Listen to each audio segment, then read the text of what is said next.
কাটো, শোলটা আগে কাটো। আরে না, আমার বাড়িতে দেখুন মাসিরে দিয়ে কাটাই আমি, আবার আমি ওইদিকে যাচ্ছি আর এইদিক দিয়ে এই কটা ঢালো তোর মধ্যে দেখি মাসি, এই কটা ঢালো। দেখো এই ট্যাংরা কটাও সাথে করে দাও, কেটে কাটতে পারবো, অনেক টাইম লেগে যাবে তোমার। দেখো এই ট্যাংরা আর ওই শোল কাটো, শোল তাহলে ওনারটা কেটে দাও, ওনারটা কেটে দিয়ে তারপরে কাটো, নাহলে তো সেই তো তোমার সময় লাগাবা। দাও কেটে দাও দিয়ে আর কারুর ওর মধ্যে ধরো নি জানো।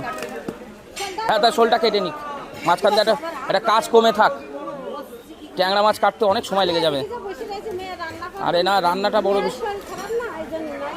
দেখুন বনগা পাইকপাড়া বাজার, আজকে বাজারে প্রচুর বৃষ্টি, বাজারে না সব জায়গায়। তো মাসির কাছ থেকে মাছ কাটিয়ে নিচ্ছে, একটা শোল মাছ নিয়েছি, বাড়ির কাটার ঝামেলাটা একটুখানি কমিয়ে দিচ্ছি। দেখুন কিছু করার নেই।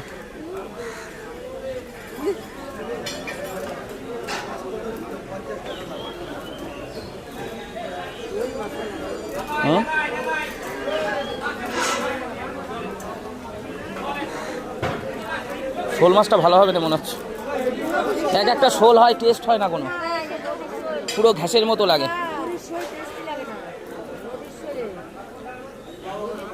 এই শোল ফুলকপি দিয়ে খেতে হবে, এই যা দিয়ে করবে সবজি দিয়ে করলেই ভালো লাগবে। জ্যান্ত মাছ, হ্যাঁ আমি নিলাম তো একটা 50 টাকা দিয়ে। ফুলকপি এখন নতুন এই সময় ভালো লাগে খেতে, ওই সিজনের সময় এত গাদা গাদা হয় বলে টেস্ট লাগে না।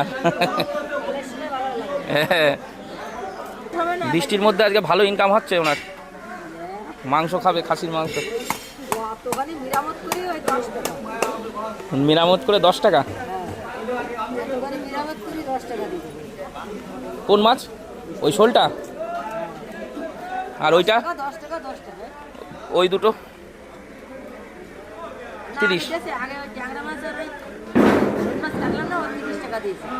ওই দেবে ওরকমই, আর কি করবা।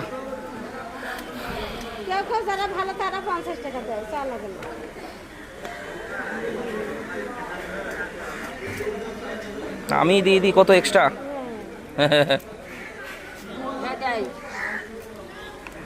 মায়া মাছ আমার 350 মায়া মাছ নেওয়া রয়েছে, তোমারে দিলাম না কাটতে, তোমারে দিলাম না, ওইগুলো বাড়ি নিয়ে কাটাবো, কারণ অনেক টাইম লেগে যাবে।